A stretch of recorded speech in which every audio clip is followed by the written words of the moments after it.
আর এখানকার সমুদ্র sea beach খুবই উপভোগযোগ্য, যেটা আমাদের অনেক বেটার ফিল করায়। যে এত সুন্দর, এর প্রাকৃতিক সৌন্দর্য এত নয়নাভিরাম যে মনে হয় যে পানি এবং আকাশ মিশে গেছে, এবং এখানে সবার যে ঢেউয়ের যে পায়ে সে ছিটকে পড়া, এটা খুব ভালো লাগে।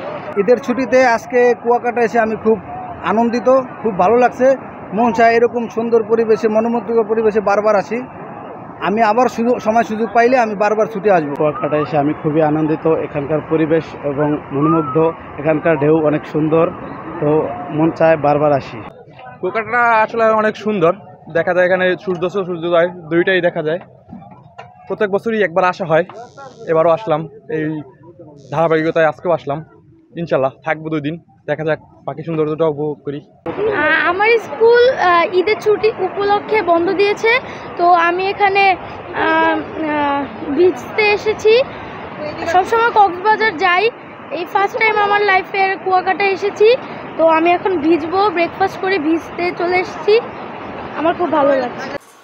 পবিত্র ঈদ উল ফিতর উপলক্ষে এবছর একটা লম্বা ছুটি পড়ার কারণে বিগত বছরগুলোর চেয়ে এবার প্রচুর পর্যটকের সমাগম ঘটবে আমরা আশা করছি। কারণ যে পরিমাণ ফোন আমাদের আসতেছে, আমরা আশাবাদী যে এবার গত বছরের রেকর্ডটা ব্রেক করবে। তো আমরা এই ঈদ উল ফিতর উপলক্ষে আমরা কুয়াকাটা, আমাদের শিকদার রিসোর্ট এবং ওশান ভিউ বরাবরের মতো একটা ডিসকাউন্ট রেখেছে, যেটা 30 থেকে 40% ডিসকাউন্ট।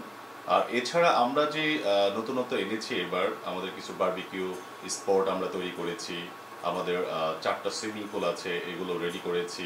এছাড়া কোনো কর্পোরেট গেস্ট যদি কনফারেন্স হল বা কোনো কালচারাল প্রোগ্রাম উদযাপন করতে চায়, সেই জন্য ব্যবস্থাও শিকদার রিসোর্ট এবং ওশান ভিউতে অ্যাভেলেবেল আছে। ঈদ পরবর্তী সময় এটা সব সময় যেটা হয় কি, অনেক ক্রাউড হয়, আর দেশের বিভিন্ন প্রান্ত থেকে ঈদের ছুটি কাটাতে এখানে পর্যটন এলাকায় আসে, এটাই হয়ে আসছে। তো আমরা এবারে আশা করি এটা যে মোটামুটি 8-10 দিনের একটা ছুটি যাচ্ছে ঈদে। আর ঈদের পরে যদিও অন্তত 15 থেকে 20 দিনের একটা সময় মানুষ এখানে বেড়াইতে আসে, কিন্তু যেই ছুটিটা পাচ্ছে, তো এতে আমরা আশা করি অন্তত 6-7 লাখ টুরিস্ট আসবে কুয়াকাটাতে। তো আমরা এই পর্যটকদের কথা চিন্তা করে টুরিস্ট পুলিশ, পাশাপাশি জেলা পুলিশের সহায়তা নিয়ে আমরা টুরিস্ট পুলিশের ব্যাপক নিরাপত্তার কথা চিন্তা করে আমরা বিভিন্ন স্পটে পুলিশ দিয়েছি। বিশেষ করে আমাদের যেসব স্পট আছে, যেমন 0 পয়েন্ট, লেম্বুর বন এবং গঙ্গামতি, এসব বিভিন্ন জায়গায় আমাদের পোশাকে পুলিশ দেওয়া আছে এবং সাদা পোশাকেও পুলিশ দেওয়া আছে। আশা করছি যেসব পর্যটকরা এই কুয়াকাটায় আগমন করেছে বা করবে, তাদের নিরাপত্তার কোনো ঘাটতি হবে না। আমরা সদা চেষ্টা করছি টুরিস্ট পুলিশের পক্ষ থেকে, যাতে অন্তপক্ষে তারা আনন্দ উপভোগ করে নির্বিঘ্নে যে যার গন্তব্যে পৌঁছে যেতে পারে।